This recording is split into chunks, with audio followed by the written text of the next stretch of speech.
A Brandon family got the keys to their new dream home this afternoon. Tonight's lead story, if you're looking to buy a car, be on guard. You could get stuck with a car flooded out during Hurricane Katrina, and you may not even know it.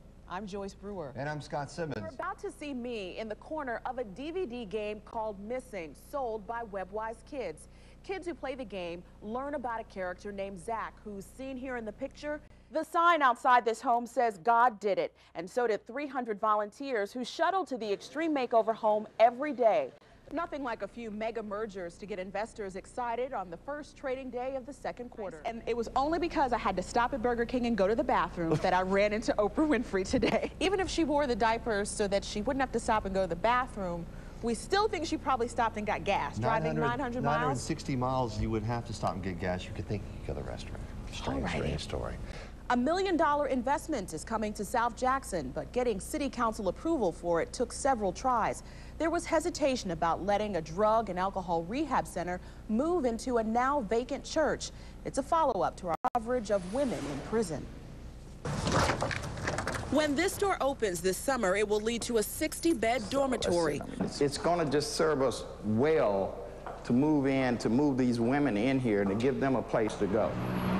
Once the former McDowell Road Baptist Church is renovated, the women who stay here will learn how to deal with their drug and alcohol problems. Women have been kind of so short on this recovery idea. A lot of men are the ones that are out committing most crimes when they're drug addicted, and so the women have kind of missed the boat on that. 1,845 women were in state custody last month. More than a third of them, 743, served time for possession or selling drugs. That's why Forey Ford, who's executive director of the Country Oaks program for men with addictions, expanded to serve women. Thanks to a loan from a Washington-based group, Ford is buying the church for about $700,000. It includes the sanctuary, classrooms, indoor basketball courts, and gym. City of Jackson has sued twice by the federal government, and we've lost both times. Fear of a third lawsuit if the city didn't allow the rehab center is what Councilman Crisler told several South Jackson residents forced its approval. But Crisler voted against allowing the center on McDowell Road twice. The security aspect, in my estimation, the brunt of it will fall on the Jackson Police Department.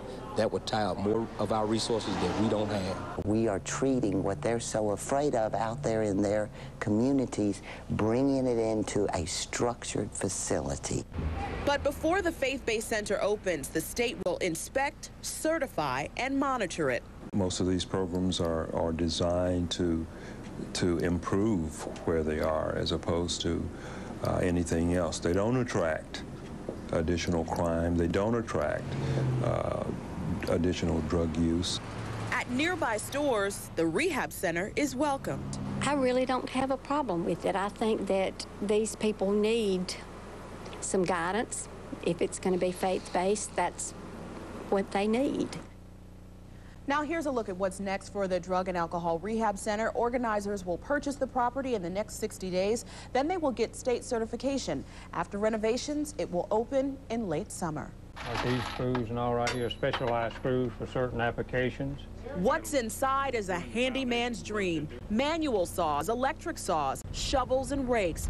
They've been put to good use on the coast. This is the Hands work trailer. It's fully equipped with tools that you would need to use to rebuild a home or a building after a disaster such as Katrina or the tornadoes that happened in Orlando.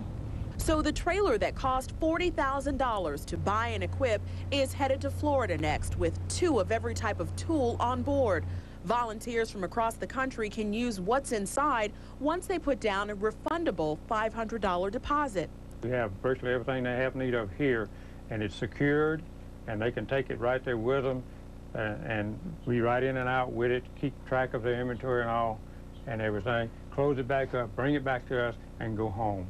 But the Hands work trailer won't be alone. A separate kitchen trailer that's fed folks in Waveland is headed there too. Which is fully outfitted and equipped to cook mass meals for groups.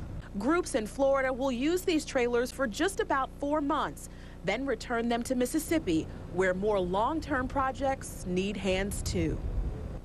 The work in kitchen trailers will also be used in HAND's next big relief project on the coast. HANDS is building a brand new community in Pass Christian. It will feature a church, community center, and of course, new homes.